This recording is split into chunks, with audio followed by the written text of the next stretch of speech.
Have you ever wanted to do a stupid art project? Have you ever wanted to do a stupid art project over the course of 6 months that slowly made you go insane? Hi, hope you're doing well. Today we are reflecting on a project I started on TikTok about 6 months ago. It was December, the holidays were upon us, and I was behind on my Hallmark Christmas movie watching because I no longer lived in a house with cable television. I did have the password to my parents' account, so technically I could watch the live television like I had with watching some train wreck seasons of The Bachelor and The Bachelorette, but it's just so much work and I was busy with my job and it simply was not happening. But I wanted to make something. I wanted to make cool art that took effort, that I was proud of, that was fun to make. And as per my channel's theme, I wanted a strange medium. I had created beautiful work in the form of painstakingly gluing yarn to the cardboard of a rice cracker box. I had glued paper to more paper. I'd failed to make a coaster out of embroidery thread. I'd created what I considered to be cursed scrapbooking pages. But it wasn't enough. I needed a chaotic and torturous project. It had been months since I'd done the Scream yarn painting and my skin was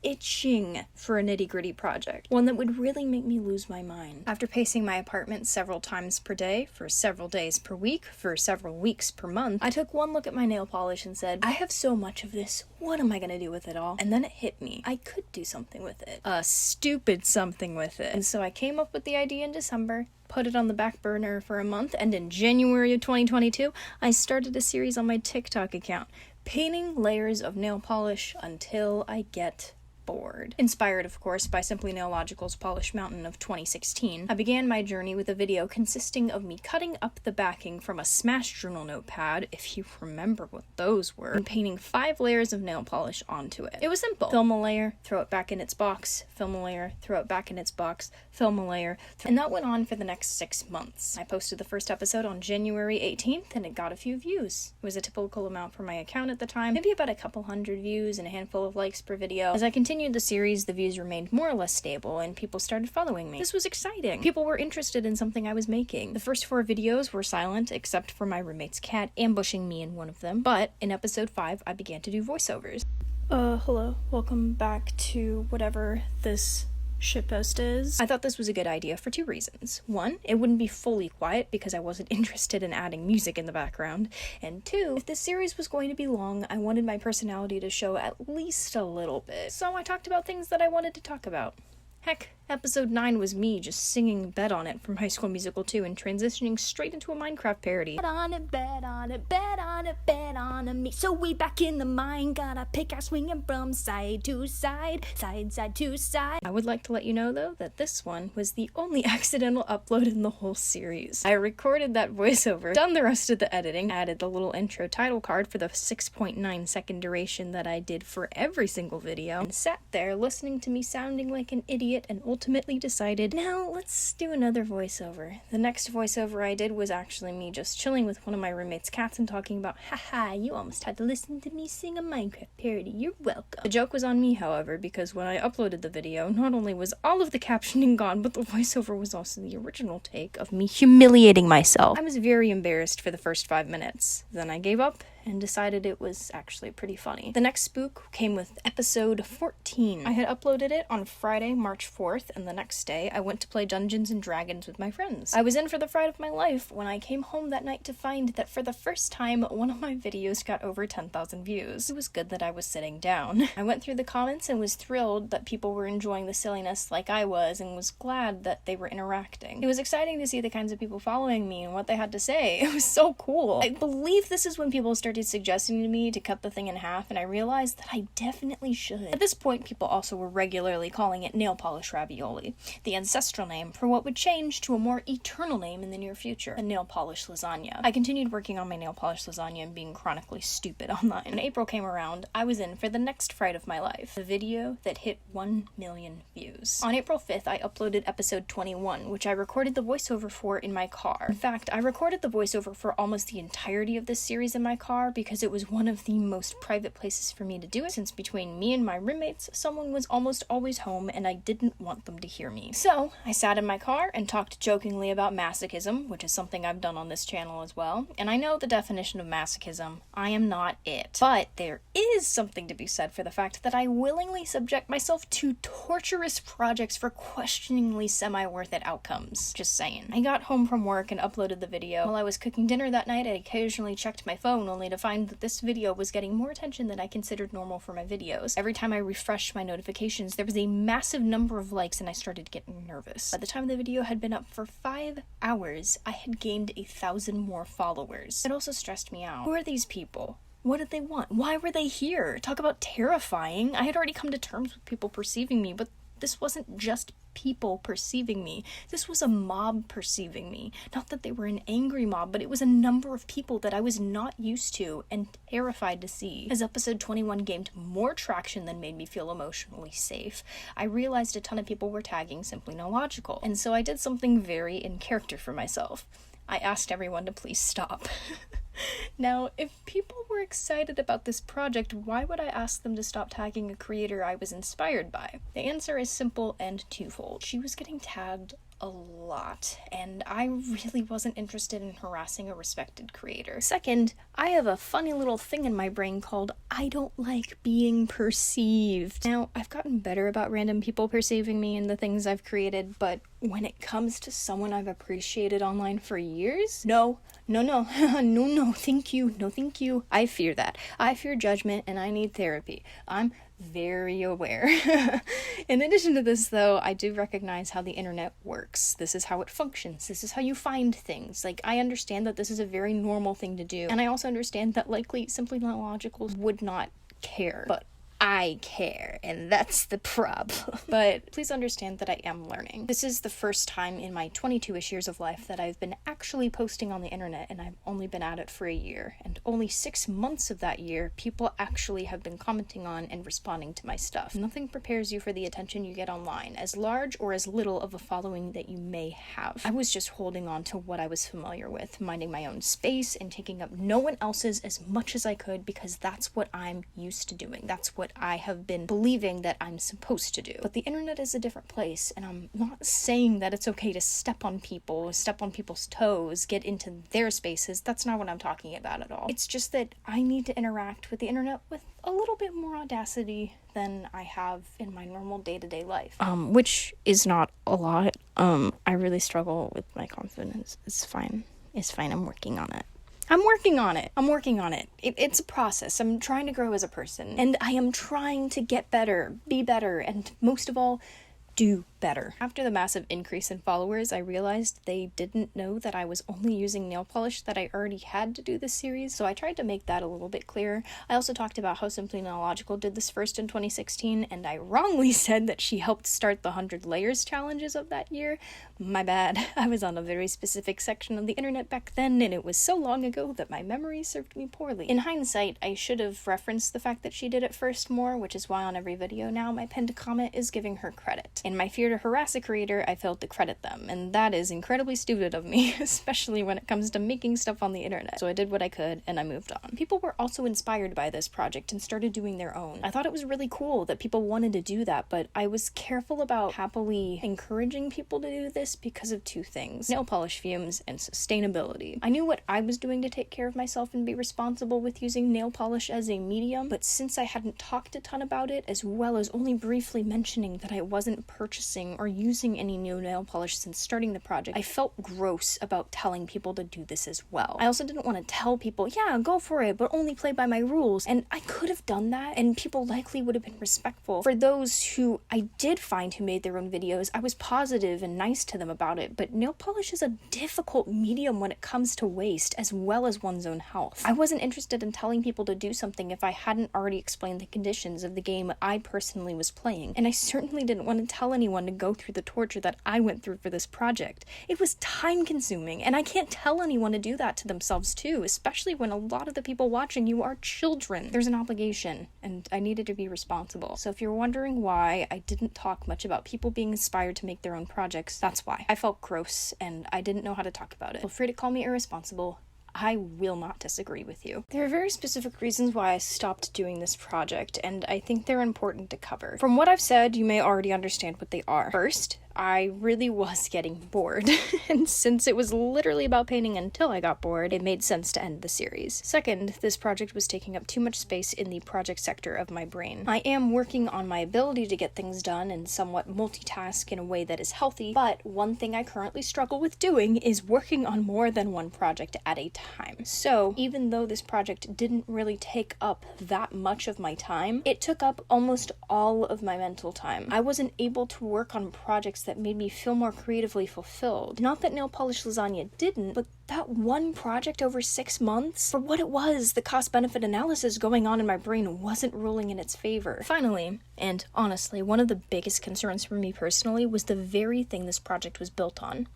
Nail polish. Nail polish stinks. Acetone is not a good scent. There's a reason why I always kept this project in a box except for when I was painting it. I kept windows open as much as I possibly could. I was super careful. I had done research and I knew that nail polish is toxic, and it, or really any paint, over time can make you really, really sick if you're exposed to enough of it. And though this project was only 6 months long and this illness affects people who have full careers working with paint, I was incredibly aware of the information that I'd found. Unfortunately, with the brain that I have, it would have become a problem for me. My mind really loves giving me, unfortunately, psychosomatic symptoms, and I have encountered it in the past when I have let myself fixate on other health concerns that I've had. So I was far from interested in letting my brain convince itself that it had painter syndrome. I knew that I had to take care of myself and my mental health first, so I started planning. I knew that I wanted to end on a good number, so at around episode 28, I began to make some calculations. What number could I end on? What would be fun? What would be funny? I also realized that the 1-year anniversary of starting my YouTube channel was coming up, and I thought it'd be cool if the final episode with the cut and everything happened on that day, so I planned for June 8th. I had a month to get this sucker done. In hindsight, I was crazy. And since I was finishing this during Pride Month, I decided to test the idea of what it would look like to do the same color for several layers at a time and plan to create a little pride flag in the lasagna for the final cut at the end. I calculated that if I got about a minimum of 15 or 16 layers done each episode and uploaded 3 times a week until I was done,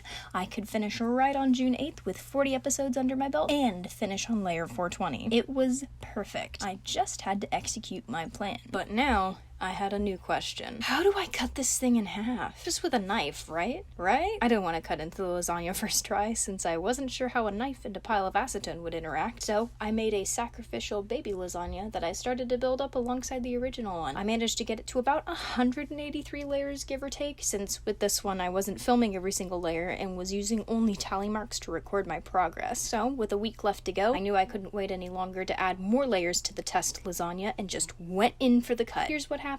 This is my test run, nail polish lasagna. I'm so incredibly terrified to slice into it. I have to, you know? Oh my gosh, I'm so scared. Because, like, this, I don't think you understand. This slice determines whether or not the last 6 months of my life were worth it. And, like, the tons of hours.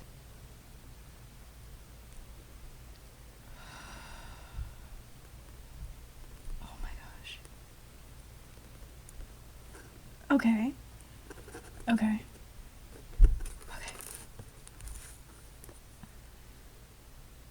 Okay.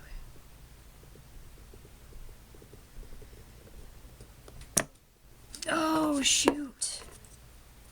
Oh, no. Okay. So you can kind of see it, but, like, super muted? Because this top one just kind of took over. I don't know if you see that. Oh no. Oh no. Okay, so this kind of puts a damper in my plans. Okay. I was absolutely scared out of my wits. I had a week before I was slicing and dicing this thing in front of who knows how many people, so I tried another cut and another. Another. I thought for a while. I got up and walked around my room, the living room, the kitchen, the bathroom, looking for things that would potentially make this work. The most creative solution I had was to cut it open using floss, and I tried that it didn't work super well. I realized that maybe if I coated my knife in nail polish remover though, that I could possibly get a clean cut while maintaining the lasagna's structural integrity. I settled for the method of using one of my X-Acto knives that I got for Christmas and dipping it into nail polish remover. I did another test cut and it was successful. I felt hopeful. The biggest problem was solved. The lasagna would not collapse. Not if I had anything to do with it. So I was so relieved that it was now possible. Next week began and I got to filming the final episode. I did the final layer using the color I'd started the series with, threw it into its respective box, and didn't touch it for about 2 days. Wednesday came. I stared at all the cups in our kitchen, trying to find something that would hold the nail polish remover as well as allow me to dip my knife into it, and I had almost given up hope until I remembered that we had shot glasses. You know what? I'm bored.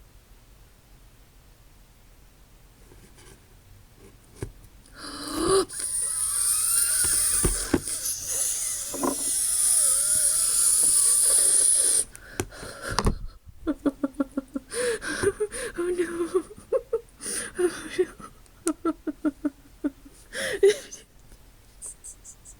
No. Oh my gosh. Oh my gosh. I just want to get some cool shots. All I wanted was to get some cool shots. Oh, no.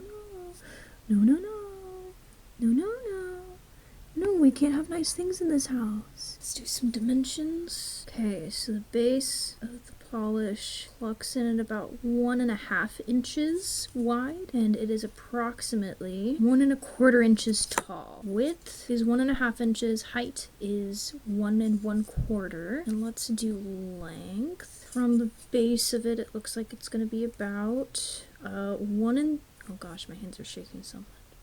1 3/4 inches. And then by the top of it, it shrunk down to about 1.5 inches long. Very, very cool. We did it, gang. Wow, this is really stressful, but all good things must come to an end, as all must.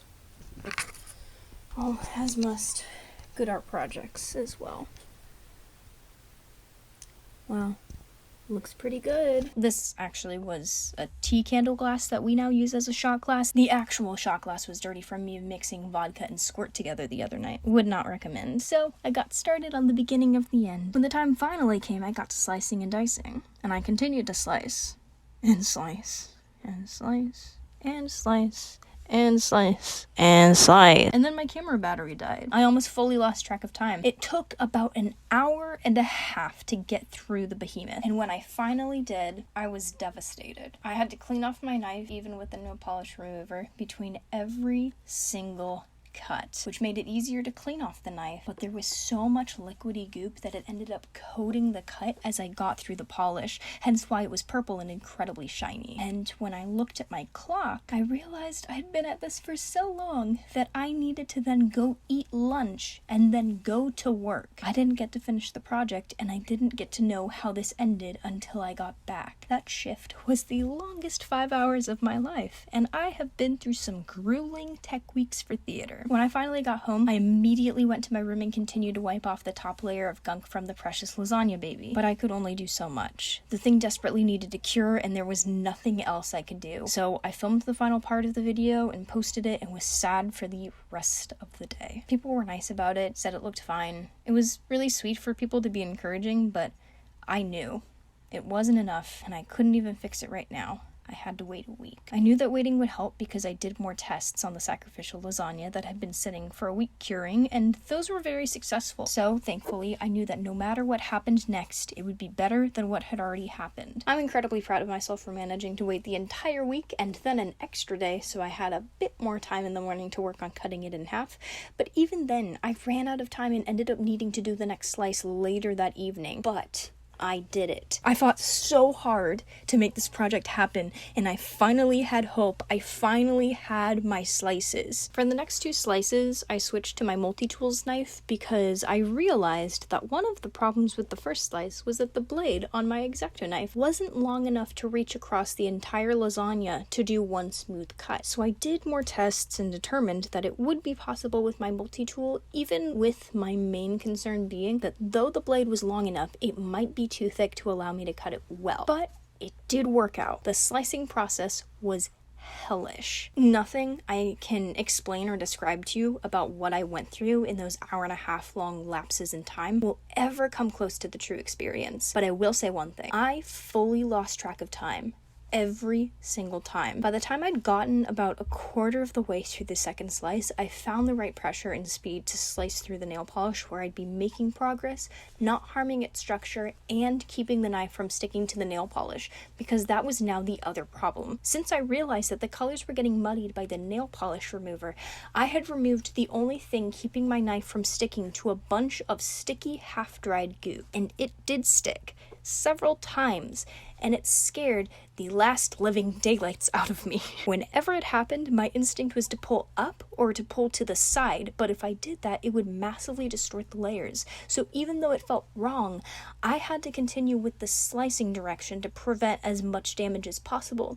And it still did cause a bit of damage, but it's okay, because I didn't end up using those slices anyway, so it's fine. I do feel like I need to talk about something at this point. I am incredibly safe and careful with knives. I have worked with knives before when it comes to projects like this, so if you are concerned for the well-being of my fingers, I do appreciate it.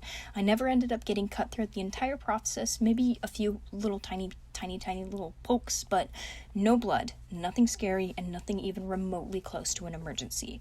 I take using sharp tools seriously, and even though I wanted this project to succeed, I did my best to put my health first. That being said, do not try this at home, especially if you are a child. This is dangerous if you have not worked with knives, so please don't. Once I figured out the right method for the slicing, time slipped away from me. I entered my hyperfixation state and basically dissociated and just stared at a lump of nail polish for an indefinite amount of time. The first slice, the entire time, I was dissociating to my brain's version of Kate Bush's song Running Up That Hill, despite only having seen like 3 episodes from season 3 of Stranger Things. The second slice, the entire time, I was dissociating to my brain thinking about the TV show 911, but not just the TV show 911, fan fiction for the TV show 911. The third slice, the entire time, I was dissociating to my brain thinking about 911 fan fiction again. It was a rough day. I risked life, limb, and carpal tunnel just to get the thing into 4 pieces. Seriously, my hands got cramped. And after all that work, the cuts were pretty dull in color. That was pretty frustrating. I stared at it for a while, and then I thought, why don't I try to at least mess with the muddied sides, since I'll be displaying the sides that show the layering better anyway. And that is how I decided to shave a little bit of that, purple sheen off. I did one tiny little sliver, saw that it fully showed the true color underneath, freaked out, and immediately ran to my desk and set up my camera to shave the rest of it off. It got difficult trying to cut the entire top layer off, and I struggled to cut through some of it because my knife got smart with me. But you can see the layers, and that's what matters. I was so relieved. Everything I'd been fighting for was really actually starting to come together, and I was so excited about it. If you're wondering what the consistency of the lasagna was, I'm now going to tell you. It was like Play-Doh. Initially in the process, the lasagna didn't seem that squishy at all, but as I built it up and was adding less time between layering and episodes, it started to get concerningly squishier. I don't know if it's because I had less time between layers to cure it, or if the slowly growing lasagna was headed there regardless. This was the most crucial information at 2 steps: cutting it into pieces and shaving off the top muddied layer of nail polish to reveal the Fordite-looking layers underneath. When I was cutting the nail polish, I realized how easily I could mess it up, and like I said earlier, how easily the nail polish stuck to my knife. With the shaving off of layers, however, there came a new struggle: maintaining the proportions of the lasagna. I didn't realize that this could be a concern. I noticed that when cutting the lasagna in half, it followed the knife so the cuts caused it to lean, but I didn't realize how much this could affect trying to cut it from the side. When I realized I could shave bits off, I immediately started just going for it, but the further I got into shaving off layers, the more the nail polish molded to my hands. the more pliable it got. It was acting like clay. This really concerned me. The other sides of the slices were getting wrinkly from being distorted after so much shaving, so I had to try to maintain not only the form of the lasagna, but also its structural integrity in general. There is another reason with this, however, that I'm glad I still did the first slice on June 8th. I left the halves to cure for an entire week, which meant that the top layers, muddied nail polish and all, were in fact cured. It had done its job. The fun thing about this is that I would not have been able to immediately shave off layers of the cuts that I had just done. In fact, I tried. It didn't work as well.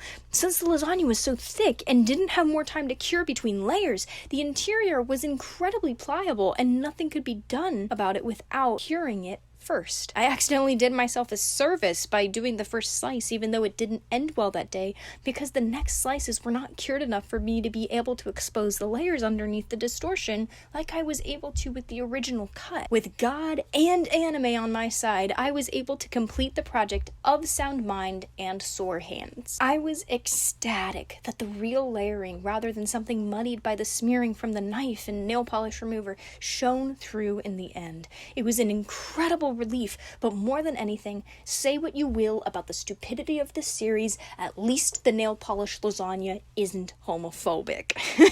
The next phase of my plan was sorting out how I was going to display this masterpiece.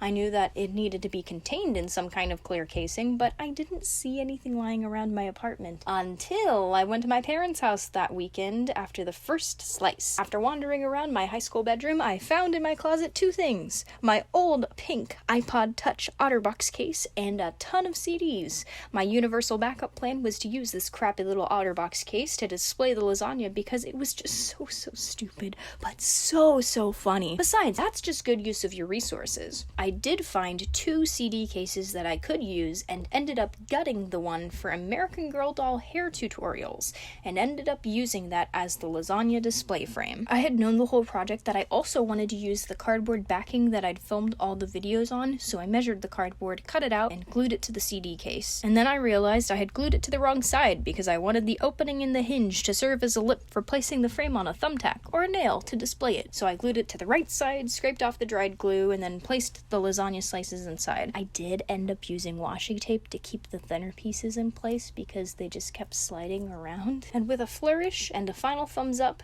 the nail polish lasagna series was complete. There is no way around saying this. This project was exhausting. The way that I had to focus to continue working on and growing the lasagna just rotted my brain. I didn't like it, and it didn't feel good having to keep working on it. I am glad, however, that this is how I learned that I don't like doing art projects in a series that grows to a finished product.